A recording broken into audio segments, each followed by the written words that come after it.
नमस्कार, हर्ष न्यूज की तेज गति वाली बुलेटिन छत्तीसगढ़ रफ्तार में आपका स्वागत है। चलिए शुरू करते हैं क्षेत्रीय खबरों के तेज बुलेटिन छत्तीसगढ़ रफ्तार।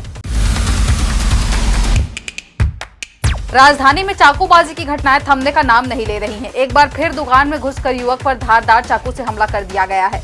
इस घटना का वीडियो अब सामने आ गया है। कटोरा तालाब स्थित जियो मार्ट में युवक पर मिर्ची पाउडर डालकर धारदार हथियार से हमला करने का सीसीटीवी फुटेज सामने आया है, जिसके बाद पता साझी कर फरार आरोपी युवक को पुलिस ने हिरासत में लेकर पूछताछ कर रही है।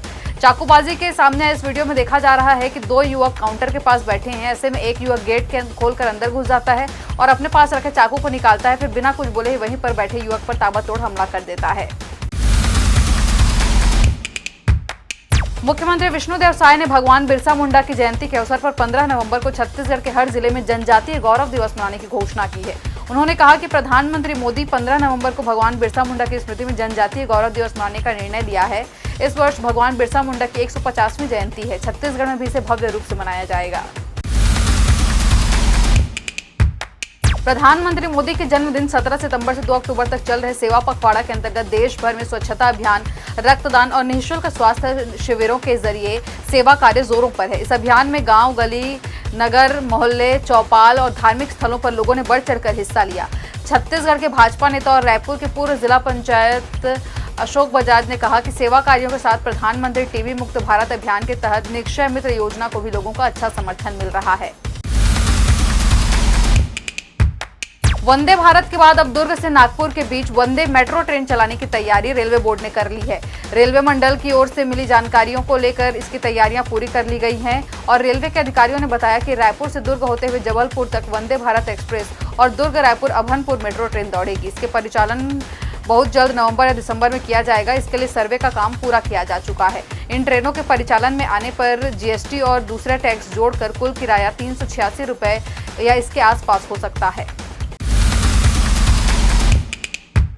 15 अक्टूबर के बाद दक्षिण पश्चिम मानसून की विदाई का माहौल छत्तीसगढ़ में बनने लगेगा। मानसून की विदाई के बीच प्रदेश में नमी का आगमन लगातार जारी है। स्थानीय प्रभाव से बुधवार को 1-2 स्थानों पर हल्की से मध्यम बारिश या गरज चमक के साथ छींटे पड़ने की संभावना है। आगामी 4 दिनों तक दक्षिण छत्तीसगढ़ में बारिश होने के आसार हैं। मौसम विभाग के मुताबिक एक द्रोणिका कोंकण से उत्तर पूर्व मध्य प्रदेश तक 3.1 किलोमीटर पर स्थित है। इसके प्रभाव से प्रदेश में 1-2 स्थानों पर गरज चमक के साथ वज्रपात होने की संभावना है। छत्तीसगढ़ की राजधानी रायपुर में प्रयास विद्यालय के छात्रों के सड़क पर उतरकर प्रदर्शन और चक्का जाम करने पर हाईकोर्ट ने चीफ जस्टिस रमेश कुमार सिन्हा ने गहरी चिंता जताई है। उन्होंने जनहित याचिका में मानकर सुनवाई शुरू कर दी है। साथ ही जिम्मेदारों से सवाल किया है कि बच्चों को इस तरह से सड़क पर उतरने की अनुमति कैसे दे दी जाती है। डिवीजन बेंच ने चीफ सेक्रेटरी से इसकी जांच कराने के साथ ही शपथ पत्र प्रस्तुत करने के लिए कहा है, ताकि भविष्य में हाईकोर्ट में ऐसा मामला न आए। केस की अगली सुनवाई 7 अक्टूबर को होगी।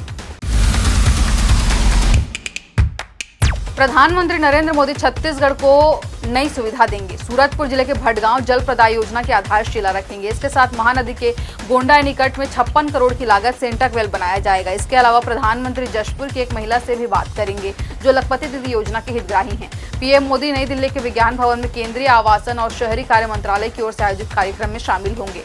अमृत मिशन के तहत 13 राज्यों में स्वीकृत जल प्रदाय योजनाओं का वर्चुअल लोकार्पण और भूमि पूजन किया जाएगा। छत्तीसगढ़ के शिक्षक रायपुर की सड़कों पर सत्याग्रह पद यात्रा कर रहे हैं। पूर्व सेवा गणना मिशन के तहत मोदी की गारंटी को लागू करने की मांग को लेकर अपना अधिकार मांगेंगे। शिक्षकों का कहना है कि पदोन्नति सभी वर्गों में नहीं होने की वजह से एक ही पद में 20 से 24 साल हो गए हैं, जिसके साथ एक शिक्षक एलबी वर्ग संबल का मनोबल टूट गया है। 25 नवंबर को पद यात्रा के बाद सरकार के नाम ज्ञापन सौंपा जाएगा। मांगों को लेकर छत्तीसगढ़ शिक्षक संघर्ष मोर्चा चरणबद्ध आंदोलन करेगा। छत्तीसगढ़ के रायपुर की 12 साल की लड़की को किडनैप कर रेप की वारदात को अंजाम दिया गया है। बताया जा रहा है कि आरोपी युवक ने तेलंगाना में एक निर्माणाधीन मकान में वारदात को अंजाम दिया। मामला कबीर नगर थाना क्षेत्र का है। मिली जानकारी के मुताबिक आरोपी का नाम गोलू उर्फ विनय है। पुलिस ने आरोपी को तेलंगाना से गिरफ्तार कर लिया है। वहीं नाबालिग बच्ची को आरोपी के चंगुल से छुड़ा लिया गया है। दरअसल 28 अगस्त को नाबालिग के परिजनों ने थाने में शिकायत दर्ज कराई। उन्होंने बताया कि उनकी 12 साल 3 महीने की बच्ची गायब है। कोई अज्ञात व्यक्ति बहला फुसला कर ले गया है। इसके बाद पुलिस ने आरोपी के खिलाफ किडनैपिंग का मामला दर्ज कर तलाश में जुट गई। इस दौरान पुलिस को छानबीन में पता चला कि नाबालिग लड़की तेलंगाना में मौजूद है, जिसके बाद रायपुर पुलिस की टीम रवाना हुई। पुलिस की टीम ने तेलंगाना के मेडाक जिले के इंद्रेशम नव्या कॉलोनी से बच्ची का रेस्क्यू किया है। बच्ची को उसके मां बाप को सौंप दिया गया है। कांग्रेस की छत्तीसगढ़ न्याय यात्रा का समापन जयस्तंभ चौक रायपुर में होगा। यह यात्रा 27 सितंबर को गिरौदपुरी से शुरू की गई थी और 125 किलोमीटर की दूरी तय की गई। समापन कार्यक्रम में छत्तीसगढ़ कांग्रेस प्रभारी सचिन पायलट, पीसीसी चीफ दीपक बैज, पूर्व सीएम भूपेश बघेल सहित कई नेता शामिल होंगे। कांग्रेस की न्याय यात्रा पर सीएम विष्णुदेव साय ने बयान दे दिया है। उन्होंने कहा कि कांग्रेस को क्षमा यात्रा निकालनी चाहिए। उन्होंने कहा कि 2018 के विधानसभा चुनाव में जो वादे कांग्रेस ने किए थे उनमें से एक भी वादा पूरा नहीं कर पाई। इसी कारण 2023 के विधानसभा चुनाव में जनता ने उन्हें आउट कर दिया। उन्होंने आगे कहा कि पिछले 5 साल में कांग्रेस ने जो छत्तीसगढ़ का विकास रोका और प्रदेश की जनता के साथ विश्वासघात किया, इसलिए कांग्रेस को क्षमा यात्रा निकालनी चाहिए। छत्तीसगढ़ के अलग अलग जिलों से कन्या छात्रावास में खराब मध्याह्न भोजन परोसे जाने से कई बच्चों की तबियत बिगड़ने के मामले लगातार सामने आ रहे हैं। ऐसा ही एक मामला आया है जिले के पोड़ी उपरोड़ा विकासखंड के ग्राम कटोरी में, जहां नगोई कन्या आश्रम में पढ़ने वाली कक्षा 1 से 5वीं तक की लगभग 20 छात्राएं फूड पॉइजनिंग के शिकार हो गई हैं, जिनका इलाज काठागोथा स्थित उप स्वास्थ्य केंद्र में जारी है। जानकारी के मुताबिक भोजन के बाद अचानक इन सभी बच्चों की तबियत बिगड़ गई और उल्टी दस्त की समस्या होने लगी। घटना के बाद सभी बच्चों को तुरंत चिकित्सा सहायता प्रदान करने के लिए 108 एम्बुलेंस के माध्यम से काठगोधा स्थित उप स्वास्थ्य केंद्र में भर्ती कराया गया है। दुर्ग के रसमड़ा हाईवे के पास एक बड़ा हादसा होते होते टल गया। जब रसमड़ा औद्योगिक क्षेत्र की ओर जा रहे राजस्थान पासिंग ट्रक का टायर अचानक ब्लास्ट हो गया, जिससे ट्रक में आग लग गई।